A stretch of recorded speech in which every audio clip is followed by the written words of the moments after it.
So I'm back with another video, just a few minutes later from my first video. I want to talk to you guys about my current drumstick of choice, collision drumsticks.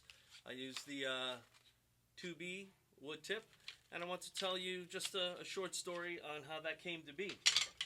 So about 30 years ago, I was at Manny's Music, and a wonderful gentleman by the name of Marco Sicoli was managing, and he recently passed, which is a tremendous loss to just the entire drumming community and musicians all over. He's a great guy.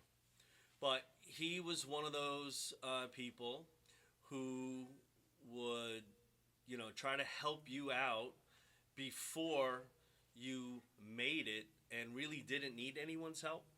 I know a lot of drummers and musicians get endorsed after they really don't need to be endorsed. I think the guys in the trenches that are practicing, going through sticks and breaking drum heads, that are on a budget, I think they're the guys that need the help from these companies, and then they can grow with the company, but, we'll talk more about that later. But anyway, Marco left Manny's and he became A&R, which stands for Artist Relations at Vic Firth. And a couple of us reached out to him, and he signed me up as to be endorsed by Vic Firth.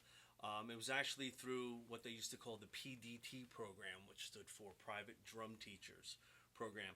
And they would have annual get-togethers where, you would discuss your teaching philosophies and, how it was going and just any, it was like a miniature PASIC or NAM just for drum teachers.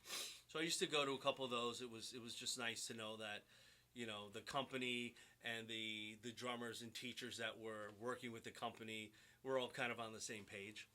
And they used to send me study materials and drum pads, and I used to get a lot of what am I trying to say?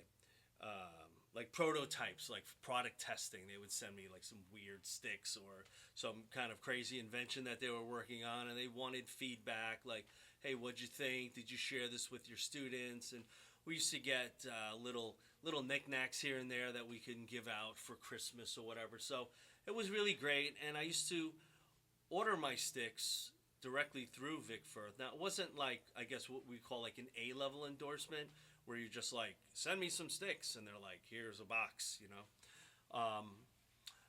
It was just deep discounts, right? It was, I forget now, it was maybe like 30% off, not retail, but it was 30% off cost of what Vic Firth would charge the store. So it was a great deal.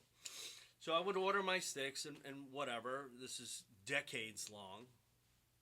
And I would do my part here and there to, mention Vic Firth in my travels, or give some sticks away, or encourage my students to buy Vic Firth sticks.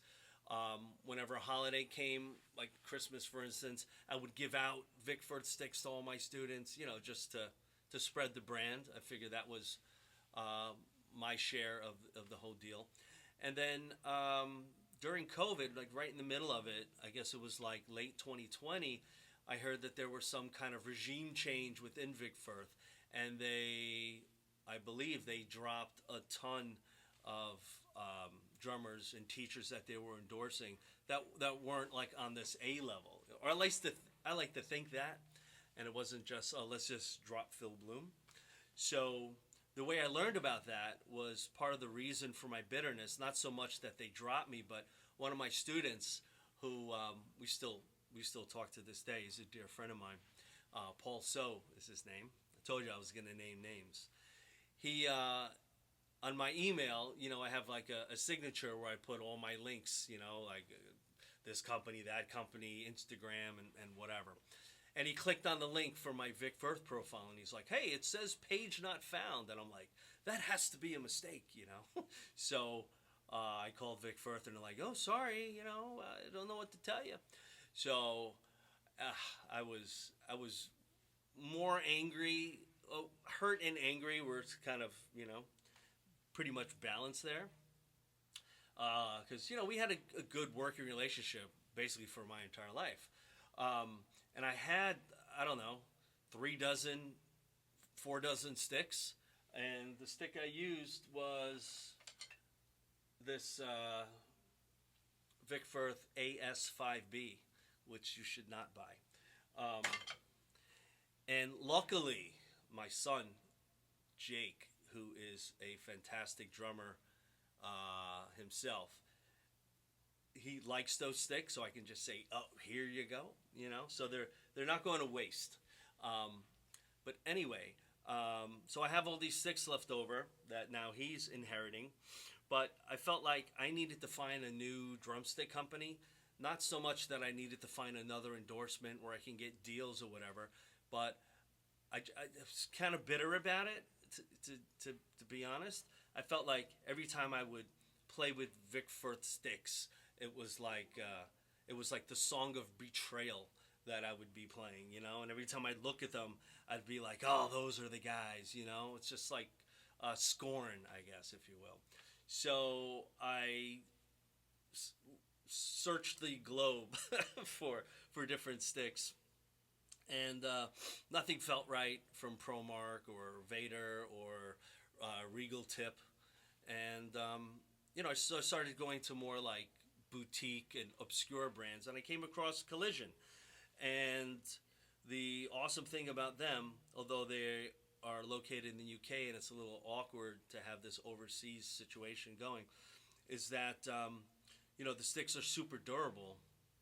And at the time, I was starting to play a lot more like heavy music, like metal and hardcore, which I still do and enjoy. So I figured, let me get a heavier stick anyway. So their sticks are a lot more durable than any brand I've ever tried out. So, I could comfortably say they last 2 or 3 times longer. So, that's also a huge cost saving right there. And, once a pair of sticks feel good and you're using them for like 2 or 3 rehearsals and a gig, and you get used to them, right? If they start to fall apart and crack and you got to grab a new pair, sometimes it takes a little while to kind of wear them in. It's like a shoe. So check this out. So I end up retiring sticks.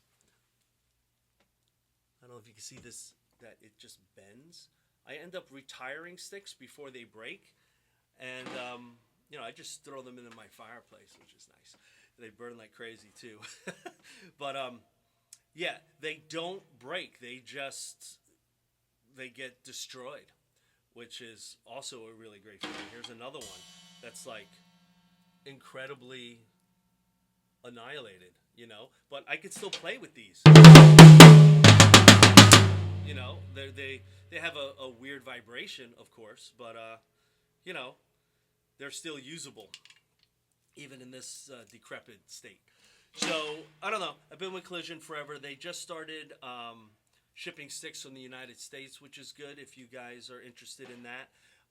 It's in Collision. It's a little easier to acquire them now, and you don't have to do any like conversions, from U.S. dollar to British pound and all that. And I don't know. I don't think there's anything else I can say about this fantastic drumstick and company. Maybe there is. I'm getting some signature sticks made, so I'm not endorsed by Collision. I think you need something like 100,000 subscribers. So I think I have like 16 right now. So just a couple more, just maybe a couple of weeks, and I'll be able to get a Collision endorsement. But honestly, I don't care too much about that. What I care is just having like a stick that can, function in the way that I need it to function, so that I could create stuff with it. But I've always wanted my name on a stick for whatever reason. I guess I know the reason. I just think it's cool. There could be a little bit of like ego involved, like, oh, my name's on a stick. It doesn't mean anything more than just a personal connection to the stick. If it makes me more connected to my instrument and my stick and makes me feel better even by 1%, I feel like that's enough and reason to do it. So I'm gonna order, I think, 100 pairs, and at my age and how long these sticks last, I probably will never have to buy drumsticks again, and that's comforting and super scary to know that this may be my last drumstick order. Unless I change weight or something, and then I need some other sticks. And then I have to change my son's name to Phil Bloom and give him all of those sticks as well. So, ha ha ha. So that's it for now. I'll see you on the next one. Take care.